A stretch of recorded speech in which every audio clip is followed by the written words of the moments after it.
Environmental Research and Education and co-founder of ACLCA. Lots of LCA experience, and actually, you may not know this, that I was trained as an oceanographer. Philip? Good morning, everyone. I'm currently a professor in the design school and also in the School of Sustainability at Arizona State University. I've worked as a designer and a researcher incorporating LCA in the design process for over 2 decades. I'm also the primary author of ACLCA, which has been widely adopted in the US and internationally in a large number of design schools. So we wanted to first give an overview of this presentation today. We're going to review various aspects of the textbook, including the way that the textbook can be used in different learning situations, the core content of each of the 19 chapters, and the various formats of the textbook. As you can see, this is an overview. We will look at the sequential chapters of the textbook in 5 groupings. First, the contextual information, lifecycle inventory, impact assessment, interpretation, and project management. The textbook actually came out of a recognition, actually before 2011. I had been trying to work at getting people together to develop a textbook because I saw the need for it. But in 2011, we got Philip to agree to do the work from an academic point of view. He's been an awesome partner through this whole process. And a driver for this was that we needed to have some kind of text that will help people become LCA certified practitioners. So the background and the format was built on that, with addition from a whole bunch of people in an ad hoc group that told us what additional information was needed. Certainly it conforms to the ISO standards. That's the basis, as everybody knows, for LCA. But we hope that this would be useful, particularly since there was no textbook available aside from the Hitchhiker's Guide to LCA, which is getting quite dated. The format of the textbook is that, as I said, it prepares people for the LCA-CP exam. It covers all the topics of the exam, and each chapter covers one topic and gives examples for people. So the idea is that you would have exercises that people could think their way through or maybe do, and then gives problems with answers in the back, so kind of a standard textbook methodology. We aim the textbook at college level, undergraduates, probably in a technical field, but it certainly could be used at the graduate level and also for individual study by practitioners already working.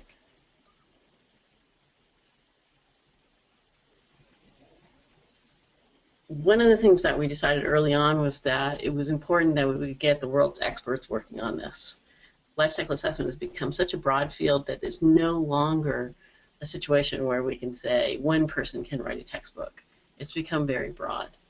And so you can see this long list of authors. I think there was it 32 authors, and we did a whole lot of peer review and editing in order to achieve consistency in the textbook.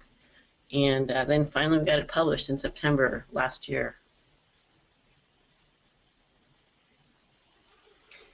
You can get this textbook, I think, Philip? Yeah, we have 2 primary formats of the textbook. You can get a hard copy from Amazon, Barnes & Noble, and from the ACLCA shop website. We also have e-versions available from Amazon and Barnes & Noble. Please note we have had a legibility problem with the Kindle version, and we're trying to resolve this as soon as possible, and we'll post the information that it has been resolved on the relevant sites when it is resolved. So we wanted to talk a little bit about how this textbook supports different learning environments. or learning in different environments. So, of course, the first learning environment that we wanted to address is learning in a college-level course on LCA. And this can be done in a variety of ways. One is to simply use the textbook as is and follow the sequence of the content as is laid out in the textbook. It's been organized to start with simple concepts and build into more complex concepts in a sequential manner.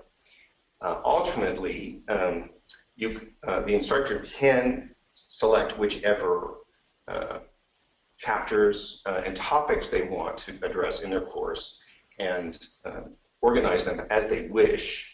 That's certainly what I do, and I think that's what the majority of instructors may do. Of course, regardless which sequence and which content you teach, it's really essential, and although this may seem obvious, it's really essential that the instructor read and understand each chapter and go through the problem exercises before assigning them in the course.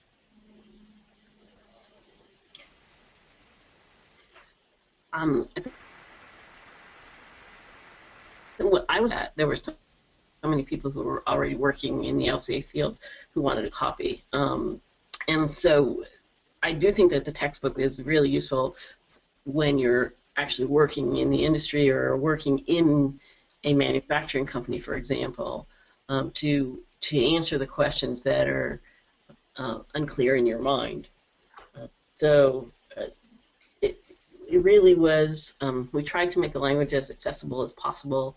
As Philip mentioned, the book is organized so that concepts are introduced and then they're built on through the book. So you may be ready to go at the back of the book where they're going into great detail, but at the beginning of the book, that's really for people who don't know anything about LCA. So that's how we set it up. Are there any questions? Before questions, I think we would like some feedback from you guys. Kelly, can you put up that first question?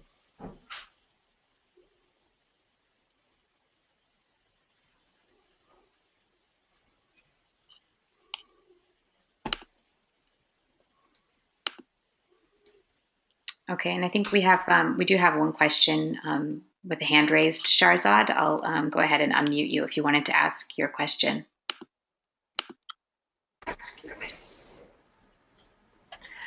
Hello, can you hear me? Yes, we can hear you fine. Hi, everyone. Hi, Philip. Hi. So my question was, is this in the book there is any guidelines how to, guidelines on CIMA Pro as well, or is just more theoretical over the concept of LCA and then goes towards that, or there are guidelines how to set up using EcoInvent and CIMA Pro as well? Now, this is a textbook for LCA, not a practicum. Certainly, people need to understand how to use those softwares, their choice of software. There's several, of course, available. We didn't want to point out a particular piece of software. We're software agnostic. Okay. Thank you so much. Okay.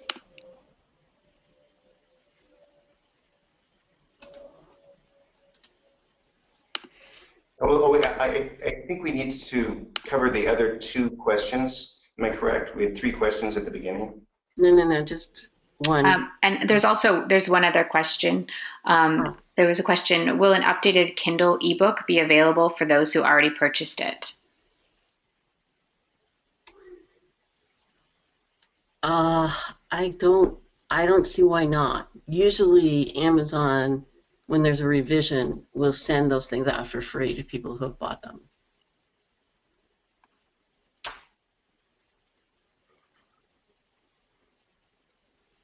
Any other questions? No, that was it. Okay.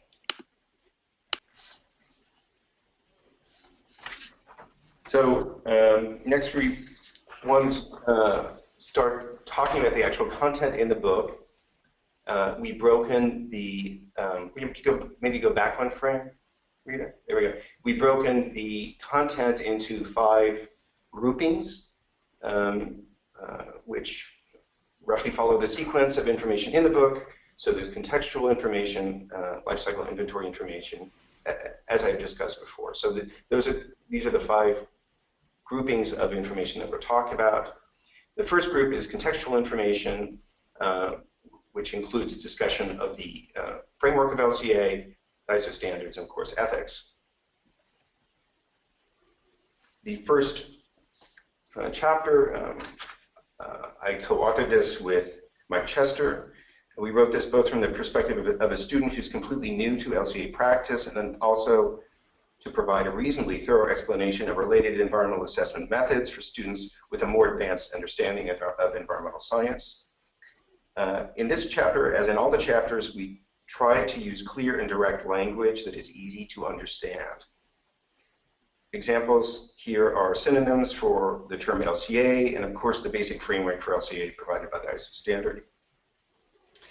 In addition to discussing the unique characteristics of LCA, this chapter outlines the most typical uses of LCA, the common importance of energy in LCA studies, and describes the alternative environmental data-based and economic-based methods of estimating environmental impacts for novice LCA practitioners.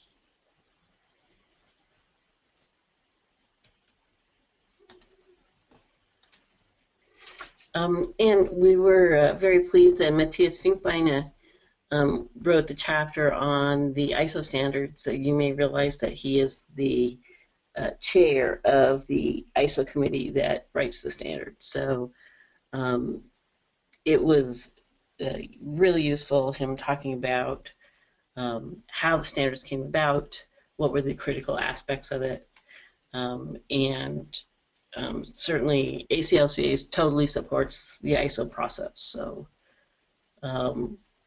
he was able to provide some history about the standards, where they started, where they are now, and of course all of the different pieces that are critical. So, you know, the optional and mandatory elements, steps to manage allocation, comparative assertions, and critical review. And some discussion about the new standards for carbon footprint, water footprint, and eco-efficiency. I wrote the chapter on ethics along with Tom Reddick, who is an environmental attorney with a degree in ethics. So it was really helpful working with Tom because his point of view was quite different from mine. But I think everyone knows that ethics is really, really important in life cycle assessment. Most of the people reading a life cycle assessment have not got the technical background to understand how the calculations are done. And they probably don't even have the technical background to understand how the impact happens. But so it's really critical that we communicate to people the limitations of the results, and as much as possible to be honest and accurate. So those are the real ethical issues, but there's also other ethical concerns, such as business ethics, and due care as a legal option. And then we use the ACLCA ethics statement, which is quite comprehensive, and of course, which is something that all members of ACLCA are expected to adhere to. And here we just have an example of the kind of problems that are in each chapter. For the ethics chapter, we asked these 3 questions. Well, we asked these are some of the questions we asked. One is about communication. One is about, why is ethical practice so important? And then what is deep ecology? So there's a philosophical underpinning to environmental studies in general, and deep ecology is an example of that. Any questions so far? Do you have another poll question? Yes, yeah, I'll launch that now.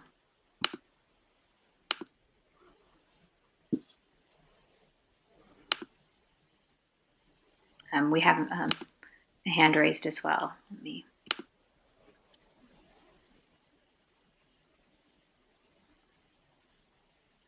So, sorry, could you re-raise your hand if you have the question?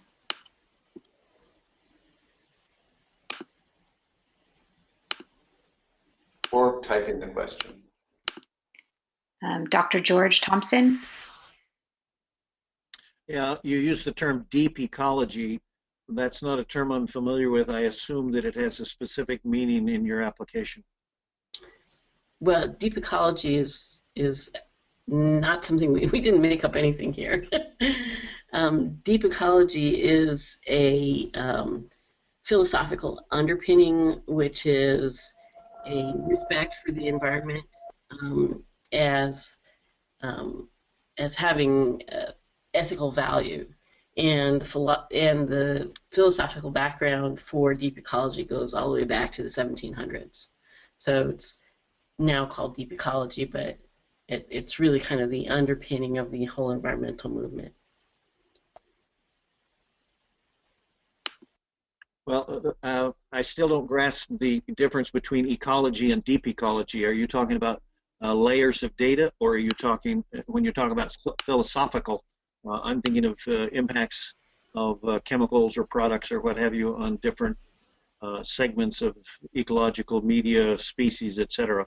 And how does that ecological or ecosystem impact compare to deep ecology? Okay, deep ecology is a philosophical stance. It is not an analytical method.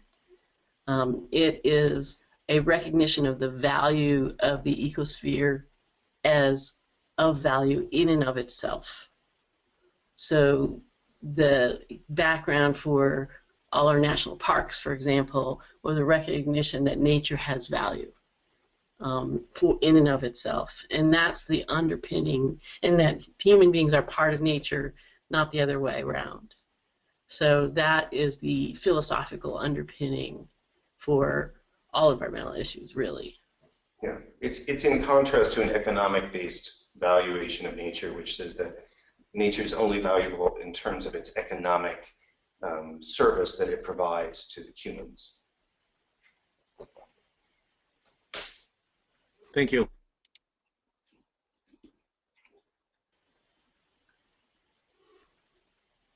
That's it for the questions. Okay. Good.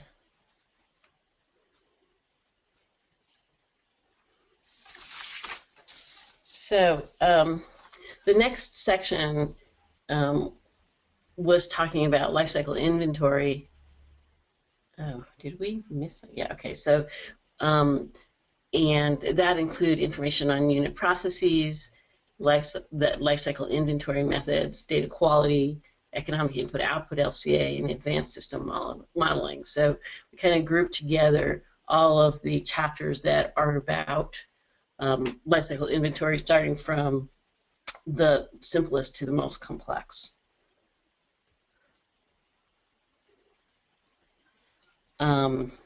Yeah. And Go ahead.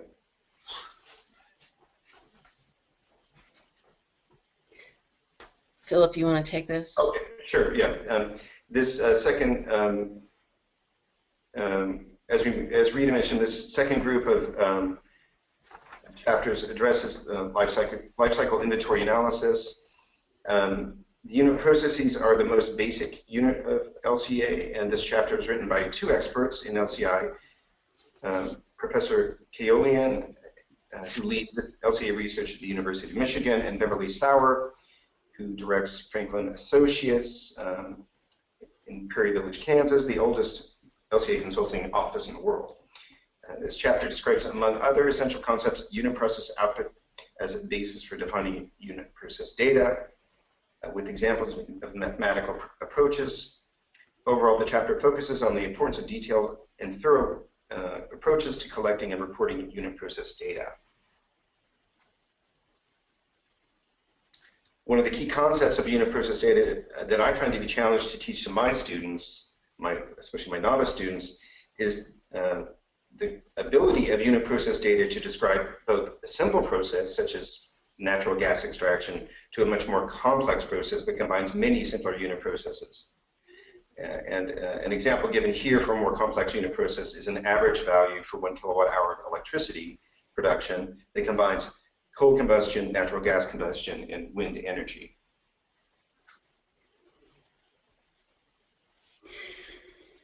Then we had more complex life cycle inventory modeling covered by Chris Koffler, Roland Geyer from UC Santa Barbara, and Thorsten Volz. Thorsten Volz was one of the founders of PE, and it was his PhD thesis that was the basis of their calculation system. One of the things that we did to sort of retain some consistency in the chapters is that we had some really good data available on beer, on different producers of beer that we could share to all of the authors, and they used that throughout the book as a way to look at life cycle and to illustrate life cycle concepts. And we also had data on refrigerators, so you'll find through the book examples that are based on both of those sets of data. So as you might imagine, it's a system function and functional unit and inventory modeling, as well as the calculation and computational structures for inventory calculations, selecting LCI data. So this was really kind of the guts. This is once you have the unit processes, how do you put them together? How do you choose your data? How do you do the calculations? And that's the guts of this particular chapter. And here's, as I said, here's an example for aluminum that could use for the production of beer cans. So again, it's about how do you put all the unit processes together. Then we had another lifecycle inventory chapter, which was looking at data quality, and as well as sort of telling people why they should care about data quality. There was a lot of information on ensuring data quality and different ways to do that. And here again are some examples of questions that are asked. So one is about the pedigree matrix concept, and also then one about the concept of data screening. So we really had some top-notch people working on this with this. Andreas Siroth, who you may be familiar with, who's the CEO of and founder of Green Delta, and Christopher Meinranken.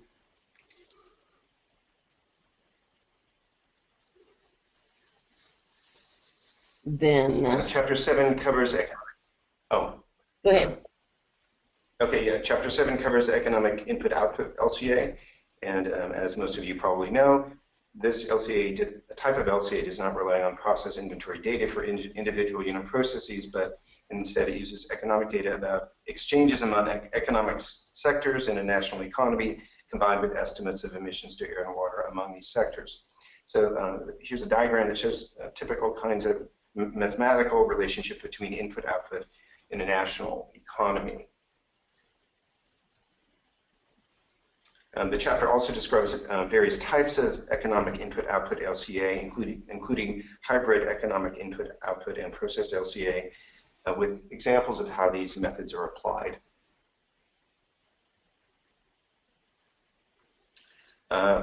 Chapter 8 is what I think is truly an essential chapter for most LCA practitioners, and that's because it describes how to perform often tricky and confusing methods in LCA. First, it covers consequential LCA, which is a method of growing popularity. It also describes various types of allocation, including system boundary expansion. Lastly, it covers the most common approaches to calculating impacts from material recycling. All of these topics are a source of attention among LCA practitioners, and this chapter gives clear guidance on how to successfully perform these critical methods.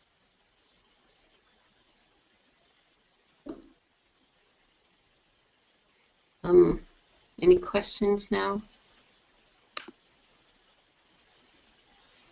No, there are no questions. Okay. So the next set was about life cycle impact assessment, and here we had a chapter on natural science, one on impact assessment and modeling, one on life cycle impact assessment methods, and then one on parallel LCA methods. I wrote the chapter on natural science, and it was kind of challenging to say everything you need to know about natural science in one chapter, but we covered a broad range of topics. Natural science and its relationship to LCA, information about land, ocean, and atmosphere and how things flow, some information about chemistry, the water cycle, ecology, important environmental science concepts and mechanisms. So the challenge for writing this chapter for me was every sentence, do LCA experts need to actually know this? I probably left some, I know I left a lot of stuff out, but hopefully I didn't leave out anything critical. Here's an example of one of the images that we used in this chapter, and you can see, I think that this actually illustrates deep ecology, where you can see where people are on this tree of life, basically, a phylogenetic tree. And there's a focus on a recognition that we wouldn't care about ecology if there were no organisms to worry about. So there we are, way off on the stem of the eukaryotes.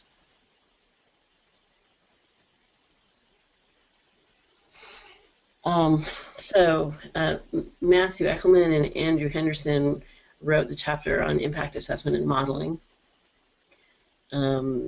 They talked about sampling and measurement methods, toxicology and epidemiology, human toxicity in LCIA, fate and transport models, non-renewable resource economics. So the natural sciences chapter was about, the physical world that we live in. This is about how scientists do impact modeling and terminology that people would run into. So what an agent was, dose, exposure, outcomes, and what else do we need to say? So this was to give people a basic understanding of what environmental scientists do. I mean, the people who are actually out doing the measurements and developing models, fate and transport models, for example. Tom Gloria wrote the impact assessment methods chapter. Philip, you want to? Sure. This is really an impressive collection of detailed LCIA methods. Although the methods that are described do not aspire to be exhaustive in terms of covering every possible method, they are a strong example that many would consider to be LCIA methods that are mainstream. And here's, of course, we see the general framework. And then the two general references for this chapter on LCIA methods are the European Community's PEF and the US EPA's Tracy LCIA portfolios of LCIA methods. So we see the types of environmental and human health impacts that are modeled here in this list, and they provide a backbone for novice LCA practitioners to study. The image shows, for instance, the visualization of land and freshwater acidification. In this presentation, we move chapter 16, which is later in the sequence, into this grouping because it describes a type of phenomena that is characterized. In this case, these are economic phenomena, which are modeled through life cycle costing, and social phenomena, which are modeled with social LCA. Both of these are sister methods to LCA, or to environmental LCA, and they are described in detail with reference to the latest international standards in their practice. Lastly, life cycle sustainability assessment is described, which is a combination of the three types of assessment: environmental LCA, life cycle costing, and social LCA. No questions? Yes, there's one question raised.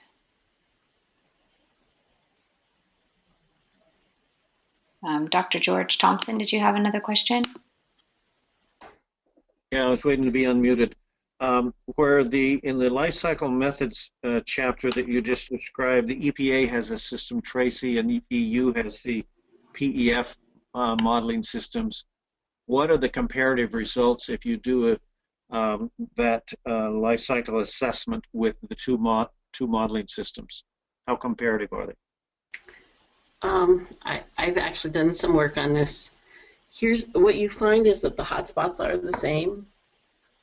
So knowing where the impacts are happening, but the numbers do not always agree. There's some of the two methods. I call these portfolio standards because what they really are is an aggregation of a bunch of different models for each impact category. In some cases, the models are the same, so climate change is the same. But in other areas, they're quite different. So, but in general, what you find is that the numbers are different, but the patterns of impact are pretty much the same. And to be clear, this chapter doesn't really address the quantitative outcomes of each, competing LCIA methods per se. It does describe in detail the mechanisms by which the calculations are performed.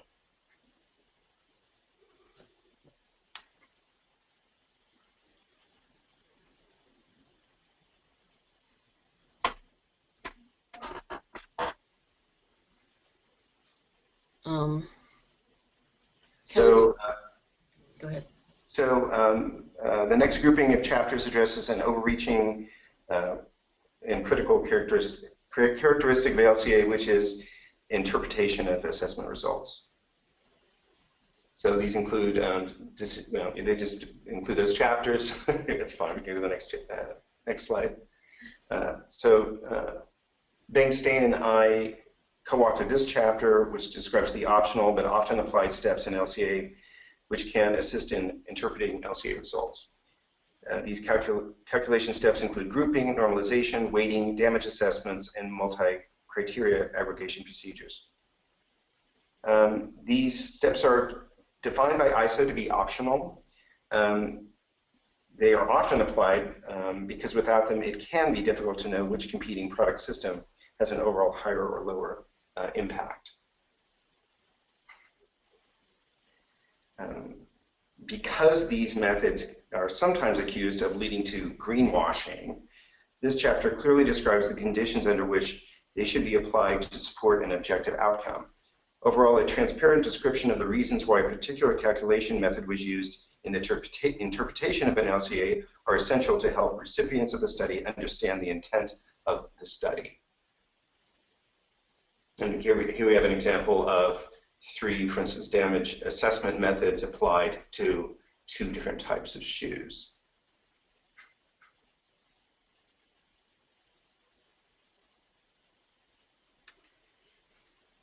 Okay, so then we had Sean Hunter and Rich Helling write the chapter on interpretation of results. They both work for Dow Chemical and really spend a lot of their efforts in explaining what the results mean to their internal clients. So they discuss what that communication has to include. Understanding of the methods, contribution analysis, completeness, qualitative analyses, and then conclusions and limitations and recommendations. It gives a formula for people to communicate to people who are not LCA experts.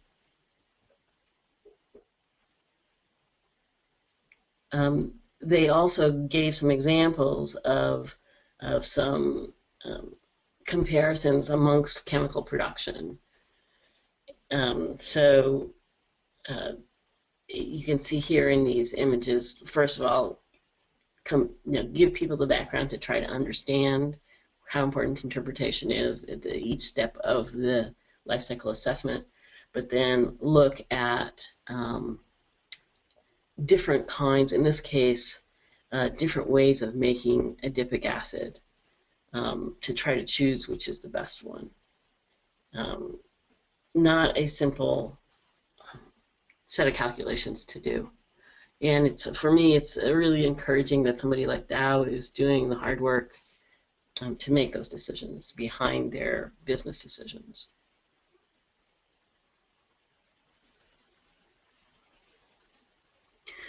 Then we have a chapter on statistics in life cycle assessment. My observation has been that many life cycle experts are not conversant with statistics. And this leads to a perception of understanding which is not true. Okay, so this chapter really focused on basic statistical analysis for life cycle data. It talks about primary and secondary data and data documentation, but defines precision and accuracy, central tendency, data distributions, interval estimates, and then talks about qualitative data assessment and quantitative data assessment, so assessments of significance. This is an example of the images in this chapter where you're looking at the data on a linear versus a log normal scale. And it's really clear that when you have a log normally distributed variable, that this is pretty much what the results look like. And I would say that all data that are the result of the multiplication of two independent normally distributed variables have log normal distribution. And essentially all LCA data is log normally distributed, because if you think about it, we're multiplying how much energy you're using versus how long you're using it. Both independent normally distributed pieces of data, you get a log normal data. Another example in this chapter was with the beer data, and here we have a log normal box plot trying to figure out where the water intake impacts are coming from. And basically, although we can have differences in different producers, and the distribution of the impacts is quite broad, it's kind of hard to say where in these different processes for making beer, which processes were dominating.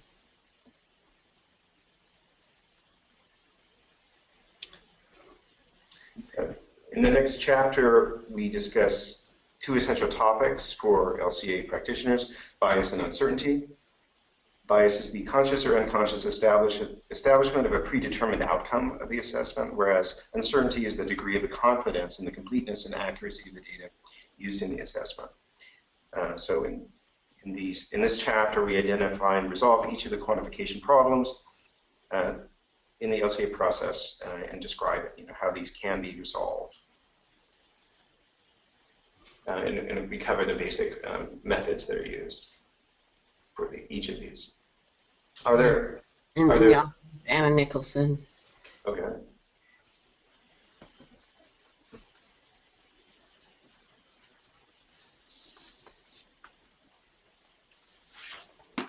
We have two. Yeah, we have two questions so far.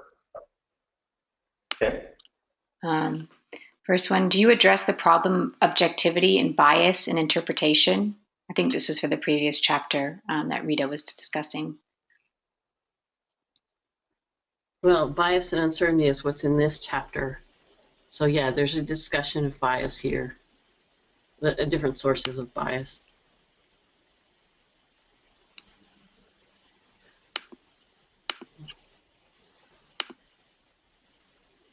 As people probably know, that bias is not something that's readily, I mean, there are some kinds of bias that you can measure, but there's other kinds of bias, such as practitioner bias, that are much more difficult to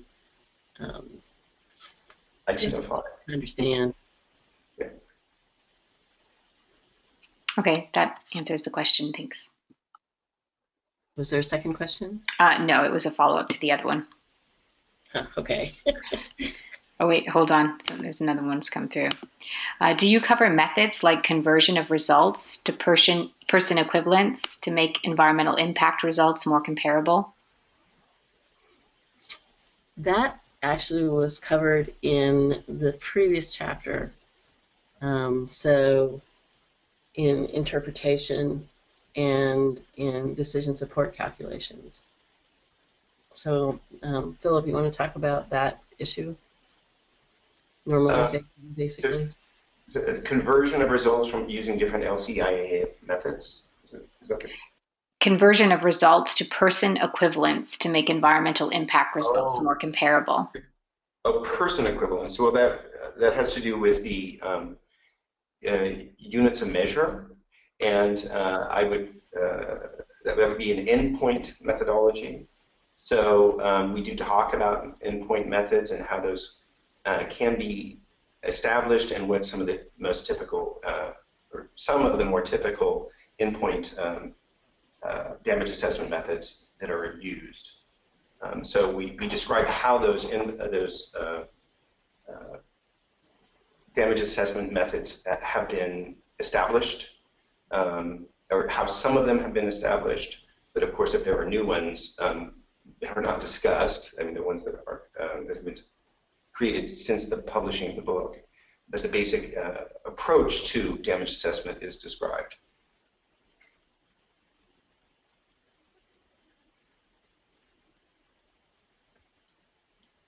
Okay. Next question. Do you address the difficulty of displaying extremely complex information in data sets to non-experts in order to inform decision making?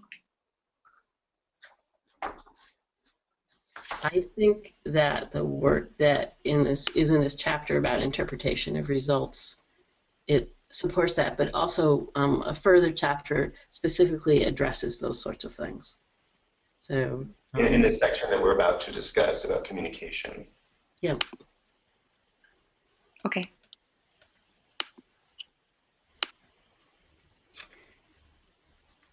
So this is the last set that we're going to talk about. We have a chapter on project management, one on communicating results, and then on LCA-based product claims. We had a team from DuPont, Karina Alice, Suzanne Vieth, and Ivo Mirziowski, who all worked together as a team, and it was really quite interesting to me that they really understand how to work as a team, and this chapter reflects that. So it talks about the timeline, it talks about iteration a lot, and gives people the tools that they need to manage the project, which of course in some cases is a really big deal and in others is not. The next chapter is about communicating LCA results, and it reiterates the importance of following the ISO standards when communicating results, being transparent about the methods and assumptions in the study, be they assumptions about the inventory data, the system boundaries, the allocation methods used in the LCIA methods, the post-LCIA calculations, the conclusions, and the recommendations. So the thorough reporting ensures that the results of the assessment will be received and understood to the greatest degree possible, and that the recommendations will be thoroughly considered before any actions are taken. So I really do think this little quote from George Bernard Shaw was kind of the key, that the biggest problem with communication is the illusion it has taken place. So there's quite a few hints in this chapter as to how to make sure that communication has actually taken place. Exactly. The chapter also covers the basic rules of communication, knowing your audience and speaking a language that they can understand, setting up appropriate expectations and framing the results, and communicating complex results in simple terms that the audience can readily receive.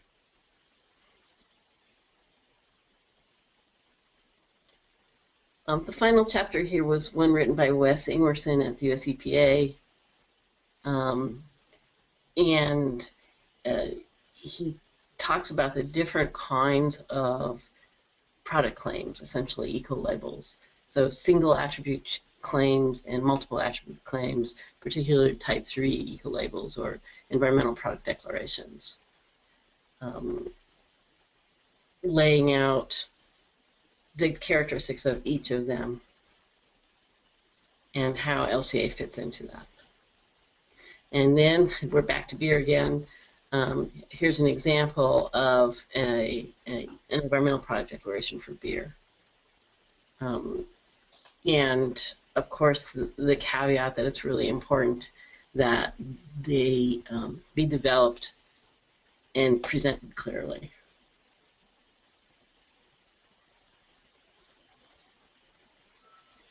So here's the information on pricing. It's the new pricing. New pricing. Due to popular demand, we have lowered the prices on this book. So $70 for hardcover printed, and $55 for ACLCA members through ACLCA, and then $35 for the ebook. Now, you might find that the prices are different from different vendors. That's because they agree to sell it and they set the price up to a certain point. So just be aware. You can get it from $70 from ACLCA, or $55 if you're a member. So we have a question for you.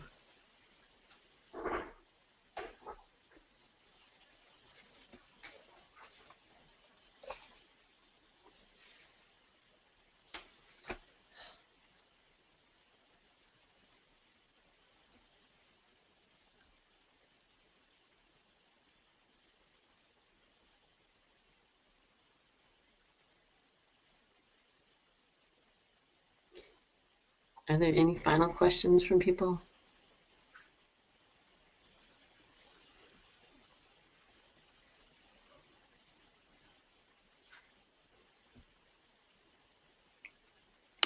No? Yes, there is. Do you speak about the difference between EPD and DHPD and the fundamental difference between the two?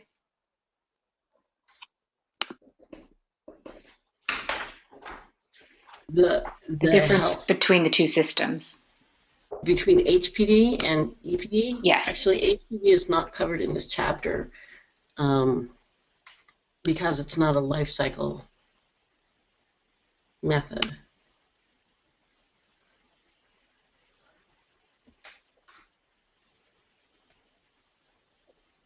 There's no more questions.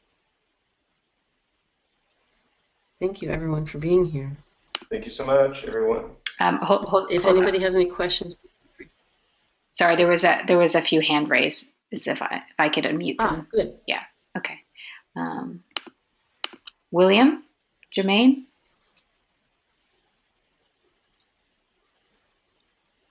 William, did you have a question? No. You've been unmuted. He can type in his question yeah, too. Perhaps if you can just type your question in. Okay, Paul? Paul, are you there? We've unmuted you. Hi, silly question. How can I tell if my ACLCA membership is current? If you log into your, oh, sorry, go ahead. Go ahead, you can do it, Kelly. Oh, no, I was just going to say, if you log into your account on the ACLCA website, and then you can view it there. Okay, thank you.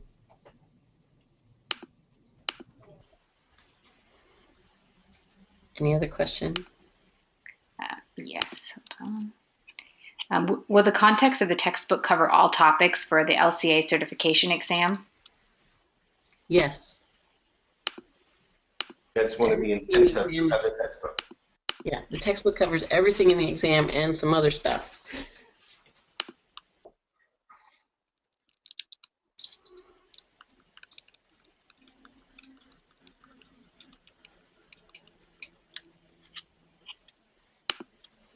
Okay. I guess that's about it. I'm sure Philip and I are both more than willing to talk about this book and topics related to it. We're easy to find. So, and if you can't find us, get to Kelly because she can get us. Thank you, everyone. Thank you, everyone. Thank you.